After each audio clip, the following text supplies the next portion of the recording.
Hi hello ನಮಸ್ಕಾರ ಸ್ನೇಹಿತರೆ. ಗೌರಿ ಕಲ್ಯಾಣ ಸೀರಿಯಲ್ನ ಇವತ್ತಿನ ಸಂಚಿಕೆಯಲ್ಲಿ ಏನಾಗುತ್ತೆ ಅಂತ ನೋಡೋಣ. ಮೊದಲನೇ ಸೀನಲ್ಲಿ ವಿವೇಕು ಮೂಲೆಯಲ್ಲಿ ಕುತ್ಕೊಂಡು ಬರ್ದಿದ್ದಾಯ್ತು ಇಷ್ಟು ದಿನ.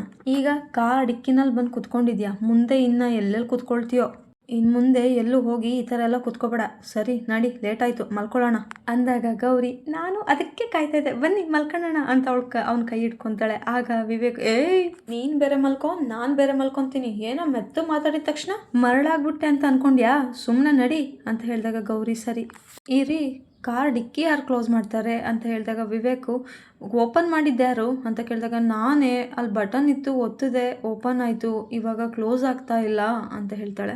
ಆಗ ವಿವೇಕು ಸುಮ್ಮನೆ ತೆಪ್ಪಗೆ ಹಾಕ್ಬಿಟ್ಬಾ ಅಂತ ಹೇಳಿದಾಗ ಇದು ಸರಿ ಬಿಡಿ ಅಂತ ಹೇಳ್ಬಿಟ್ಟು ಹಾಕ್ಲಿಕ್ಕೆ ಅಂತ ಹೋಗ್ತಾಳೆ. ಇದು ಬರ್ತಾ ಇಲ್ಲ ಅಂತ ಹೇಳಿದಾಗ ಸರಿ ನಾನೇ ಹಾಕ್ತೀನಿ ಬಿಡು ಅಂತ ಹೇಳ್ತಾನೆ. ಕಾರ್ ಡಿಕ್ಕಿನ ಕ್ಲೋಸ್ ಬಿಟ್ಬಿಟ್ಟು ಮುಂದೆ ಹೋಗ್ಬೇಕಾದ್ರೆ ಗೌರಿ ಏನಿದು ಈ ಮಧ್ಯರಾತ್ರಿನಲ್ಲಿ ಒಂಟಿ ಹೆಣ್ಣ ಹೀಗೆ ಬಿಟ್ಟು ಹೋಗ್ತಾ ಇದ್ದೀರಲ್ಲ ಅಂತ ಹೇಳಿದಾಗ ಇನ್ನೇನು ಮಾಡಬೇಕಿತ್ತು ಅಂತ ಕೇಳಿದಾಗ ನನಗೆ ಭಯ ಆಗಲ್ವಾ, ಕೈ ಹಿಡ್ಕೊಂಡು ಕರ್ಕೊಂಡು ಹೋದ್ರೆ ತುಂಬ ಚೆನ್ನಾಗಿರುತ್ತೆ ಲೈಫು ಅಂತ ಹೇಳಿದಾಗ ಅಂಥ ಸೀನ್ ಏನಿಲ್ಲ, ಮುಂದೆ ನೀನು ನಡಿ, ಹಿಂದೆ ನಾನು ಬರ್ತೀನಿ ಅಂತ ಹೇಳ್ತಾನೆ. ನೆಕ್ಸ್ಟ್ ಸೀನ್ನಲ್ಲಿ ಬೆಳಗಾಗುತ್ತೆ. ಗೌರಿ ರೆಡಿಯಾಗಿ ಬಂದು ವಿವೇಕ್ಗೆ ಬೆಡ್ ಕಾಫಿ ಇಟ್ಬಿಟ್ಟು ಅಲಾರಾಮ್ ಇಡ್ತಾಳೆ.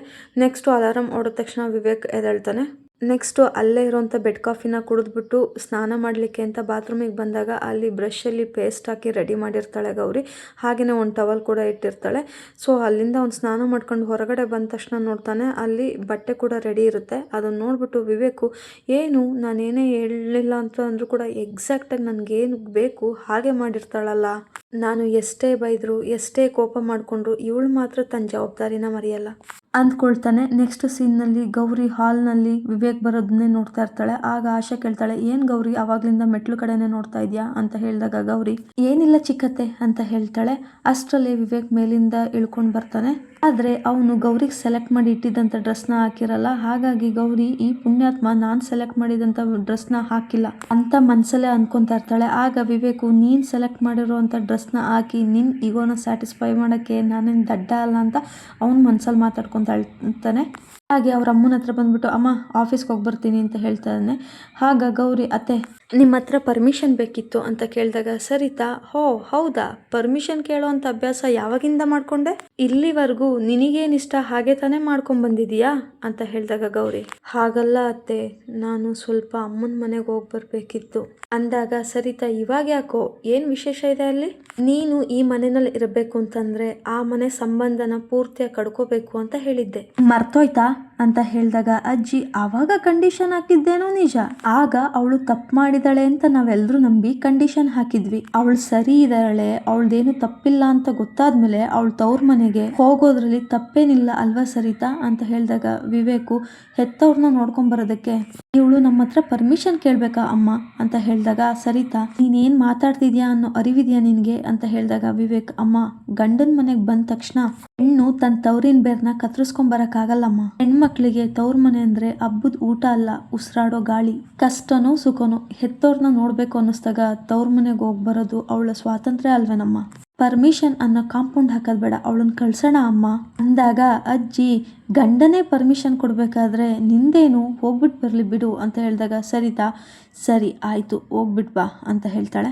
ನೆಕ್ಸ್ಟ್ ಸೀನ್ನಲ್ಲಿ ಮೋನಿಕಾ ಶಾರ್ಟ್ ಡ್ರೆಸ್ನ ಹಾಕೊಂಡು ಮಿರರ್ ಮುಂದೆ ನಿಂತಿರ್ತಾಳೆ. ಆಗ ಅದನ್ನು ನೋಡಿದಂಥ ಅನಿಕೇತ್ ಏನು ಮೋನಿಕಾ ಇದು, ಏನಿದೆ ನಿನ್ನ ಅವತಾರ, ಆಗ ಮೋನಿಕಾ ಶಟಾಪ್ ಅನಿಕೇತ್, ನಿನಗೆ ಈ ಫ್ಯಾಷನ್ನು ಗ್ಲಾಮರ್ ಬಗ್ಗೆ ಎಲ್ಲ ಏನು ಗೊತ್ತು, ಇದು ಮಾಡೆಲ್ಸ್ ಹಾಕೋ ಮಾಡರ್ನ್ ಡ್ರೆಸ್ಸು, ಆ್ಯಡ್ ಶೂಟಿಗೆ ತರಿಸ್ಕೊಂಡಿದ್ದೀನಿ ಅಂತ ಗೊತ್ತಿದ್ರು ಈ ಕ್ವಶನ್ ಕೇಳ್ತಿದ್ಯಲ್ಲ, ಅದು ಸರಿ ನಾನು ಹೇಗೆ ಕಾಣಿಸ್ತಾ ಇದ್ದೀನಿ ಅಂತ ಕೇಳಿದಾಗ ಅನಿಕೇತ್ ಓಹೋ ಇದು ಒಂದು ಅದ್ಭುತ ಅವಕಾಶ, ಇವಳೇನಾದರೂ ಈ ಡ್ರೆಸ್ನಲ್ಲಿ ಮನೆಯಲ್ಲಿ ಓಡಾಡಿದ್ರೆ ಮನೆಯಿಂದ ಆಚೆ ದಬ್ಬೋದು ಗ್ಯಾರಂಟಿ, ಇವಳ ಅಹಂಕಾರಕ್ಕೆ ಇವತ್ತು ಫುಲ್ ಪೆಟ್ರೋಲ್ ಸುರಿಲೇಬೇಕು ಅಂದ್ಕೊಂಡು wow Monica you looks stunning, ಒಳ್ಳೆ ಹಾಲಿವುಡ್ ಮಾಡೆಲ್ ಥರ ಕಾಣಿಸ್ತಾ ಇದೆಯಾ, ನಿನ್ನ ಲುಕ್ ನೋಡಿ ಮತ್ತೆ ಫ್ಲಾಟ್ ಆಗ್ಬಿಟ್ಟೆ ಮೋನಿಕಾ.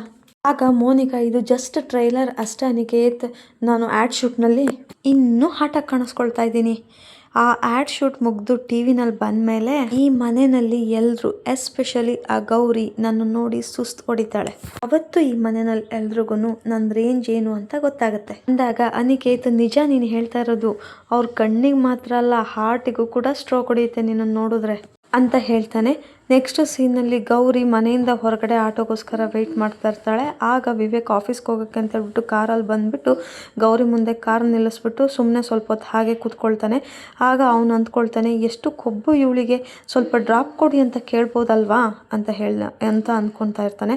ಆಗ ಗೌರಿ, ನೋಡು ಕಾರ್ನಲ್ಲಿ ಬಂದು ಕುತ್ಕೊಂತ ಒಂದು ಮಾತು ಕರಿಬೋದಲ್ವಾ, ಎಷ್ಟು ಕೊಬ್ಬು ಇವ್ರಿಗೆ ಅಂತ ಅಂದ್ಕೊತಾಳೆ. ಆಗ ವಿವೇಕು, ನಾನು ಕರಿಯೋವರೆಗೂ ಬಂದು ಕಾರ್ ಹತ್ತಲ್ವೇನೋ ಇವಳು ಅಂತ ಹೇಳ್ಬೇಕಾದ್ರೆ, ನೋಡು ಕರಿತಾರ ಅಂತ ಒಂದು ಮಾತು ಅಂತ ಇವಳು ಅಂದ್ಕೊತಾ ಇರ್ತಾಳೆ.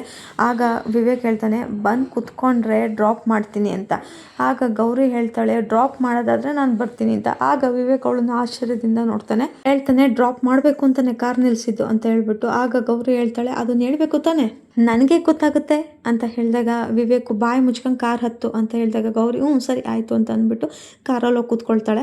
ನೆಕ್ಸ್ಟ್ ಸೀನ್ನಲ್ಲಿ ಮೋನಿಕಾ ಮಾಡ್ರನ್ ಡ್ರೆಸ್ ಹಾಕೊಂಡು ಇಳಿದು ಬರ್ತಾಳೆ ಹಾಲ್ಗೆ. ಅದನ್ನ ನೋಡ್ಬಿಟ್ಟು ಆಶಾ, ನಿಂತ್ಕೊ ಮೋನಿಕಾ, ಏನೇ ನಿನ್ನ ಅವತಾರ ಇದು, ಮೈ ಮೇಲೆ ಬಟ್ಟೆ ಹಾಕಿದ್ಯೋ ಇಲ್ವೋ ಅನ್ನೋ ಥರ ಇದೆ, ಈ ಥರ ಅರ್ಧಂಬರ್ಧ ಬಟ್ಟೆ ಹಾಕೊಂಡು ಎಲ್ಲಿಗೆ ಹೋಗ್ತಾ ಇದೆಯಾ ನೀನು? ನೋಡು ಮೋನಿಕಾ, ಇದು ದೀನ ಬಂಧು ಮನೆ, ಇಲ್ಲಿ ಸಂಪ್ರದಾಯ ಮತ್ತೆ ಮರ್ಯಾದೆ ಅನ್ನೋದಿದೆ, ಅದನ್ನ ಮರ್ತೋಗಿದ್ಯಾ ನೀನು ಅಂದಾಗ Monica, come on Asha aunty, please stop your traditional lecture. ಇದೆಲ್ಲ ಫ್ಯಾಷನ್ನು ಮತ್ತು ಟ್ರೆಂಡು, ಇದನ್ನು ನೋಡಿ ನಿಮಗೆ ಹೊಟ್ಟೆ ಕಿಚ್ಚಾಗ್ತಾ ಇದೆ ಅಂತ ಹೇಳಿದಾಗ ಆಶಾ, ಏನು ಹೊಟ್ಟೆ ಕಿಚ್ಚ ನನಗ ಅಂತ ಹೇಳಿದಾಗ ಮೋನಿಕಾ, ಎಸ್ ಅಫ್ಕೋರ್ಸ್, ಕಷ್ಟಪಟ್ಟು 0 ಸೈಜ್ ಮೇಂಟೈನ್ ಮಾಡಿರೋಂಥ ನಮ್ಮಂಥವ್ರನ್ನ ನೋಡಿದ್ರೆ ನಿಮ್ಮಂಥ XXL, XXL ಸೈಜವ್ರಿಗೆ ಬೋರು ಬೇಜಾರು ಆಗುತ್ತೆ ಬಿಡಿ. ಓಕೆ, ಐ ಕ್ಯಾನ್ ಅಂಡರ್ಸ್ಟ್ಯಾಂಡ್ ಬಿಡಿ ಅಂತ ಹೇಳಿದಾಗ ಆಶಾ, ಅಲ್ಲ ಮೋನಿಕಾ, ಒಂದು ಹೆಣ್ಣಾಗಿ ಇನ್ನೊಂದು ಹೆಣ್ಣಿಗೆ ಈ ಥರ ಮಾತಾಡ್ತೀಯಲ್ಲ, ನಾಚಿಕೆ ಆಗಲ್ವಾ ಅಂತ ಹೇಳಿದಾಗ, ಸ್ಟಾಪ್ ಇಟ್ ಆಂಟಿ, ನನ್ನ ಡ್ರೆಸ್ ಸೆನ್ಸ್ ಬಗ್ಗೆ ಕಾಮೆಂಟ್ ಮಾಡೋ ಯೋಗ್ಯತೆ ನಿಮ್ಗಿಲ್ಲ. ಈ ಥರ ಡ್ರೆಸ್ ಹಾಕೋದು ಬಿಡಿ, ಹಾಕೋ ಕನಸು ಕಾಣಕ್ಕೂ ನಿಮ್ಮ ಕೈಲಾಗಲ್ಲ. ನಾನು ಈ ಡ್ರೆಸ್ ಹಾಕೊಂಡು ನಿಂತ್ರೆ ಹೆಮ್ಮೆ ಅನಿಸುತ್ತೆ, ಅದೇ ನೀವು ಹಾಕೊಂಡ್ರೆ ಕನ್ನಡಿ ಮುಂದೆ ನಿಂತ್ರೆ ಆ ಕನ್ನಡಿನೂ ಒಡೆದೋಗ್ಬೇಕು ಅನ್ಸುತ್ತೆ. ಅಡುಗೆ ಮನೆಯಲ್ಲಿ ಮುಸ್ರೆ ತಿಕ್ಕೊಂಡು ಪಾತ್ರೆ ತೊಳೆಯೋ ನಿಮಗೆ ಕ್ಯಾಮ್ರಾ ಮುಂದೆ ಫೋಸ್ ಮಾಡೋಕ್ಕೆ ಎಲ್ಲಿ ಬರುತ್ತೆ ಬಿಡಿ. ಅದಕ್ಕೂ ಯೋಗ್ಯತೆ, ಆಟಿಟ್ಯೂಡು ಎಲ್ಲ ಇರಬೇಕು. ಈ ಔಟ್ಡೇಟೆಡ್ ಮೈಂಡ್ಸೆಟ್ಟಿಂದ ಮೊದಲು ಆಚೆ ಬನ್ನಿ, ನಂತರ ನನ್ನ ಡ್ರೆಸ್ಸು ಆ ಡ್ರೆಸ್ ಬಗ್ಗೆ ಮಾತಾಡಿ. So shut up and mind your own business. ಯಾವ ಕುರಿಗೂ ನನ್ನ ಗುರಿನ ತಡೆಯೋಕ್ಕಾಗಲ್ಲ. ಆಮೇಲೆ ಇದನ್ನೆಲ್ಲ ಕೇಳೋ ಹಕ್ಕು, ಯೋಗ್ಯತೆ ನಿಮ್ಗಿಲ್ಲ. ಒಂದು ನನ್ನ ಗಂಡ ಕೇಳಲಿ, ಇಲ್ಲ ನನ್ನ ಅತ್ತೆ ಕೇಳಲಿ, ನಿಮ್ಮದು ಎಷ್ಟಿದೆಯೋ ಅಷ್ಟು ನೋಡ್ಕೊಳ್ಳಿ ಸಾಕು ಅಂತ ಹೇಳಿ ಅಲ್ಲಿಂದ ಹೊರಟೋಗ್ತಾಳೆ. ಇಲ್ಲಿಗೆ ಇವತ್ತಿನ ಸಂಚಿಕೆ ಮುಕ್ತಾಯ ಆಗುತ್ತೆ. ಈ ಒಂದು ಸಂಚಿಕೆ ತಮಗೆಲ್ಲ ಇಷ್ಟ ಆಗಿದ್ದಲ್ಲಿ ನನ್ನ ಯೂಟ್ಯೂಬ್ ಚಾನಲ್ನ ಸಬ್ಸ್ಕ್ರೈಬ್ ಮಾಡ್ಕೊಳ್ಳೋದ್ರ ಮುಖಾಂತರ ಸಪೋರ್ಟ್ ಮಾಡಿ ಅಂತ ಕೇಳ್ಕೊಳ್ತೀನಿ. ಜೊತೆಗೆ ಈ ಒಂದು ಸಬ್ಸ್ಕ್ರಿಪ್ಷನ್ನು ನನಗೆ ಪಾಸಿಟಿವ್ ಇನ್ಫ್ಲುಯೆನ್ಸ್ ಮಾಡುತ್ತೆ, ಹಾಗಾಗಿ ಕೇಳ್ಕೊಳ್ತಾ ಇದ್ದೀನಿ. ಈ ಒಂದು ವಿಡಿಯೋ ನೋಡಿದ್ದಕ್ಕಾಗಿ ಧನ್ಯವಾದಗಳು. Thank you.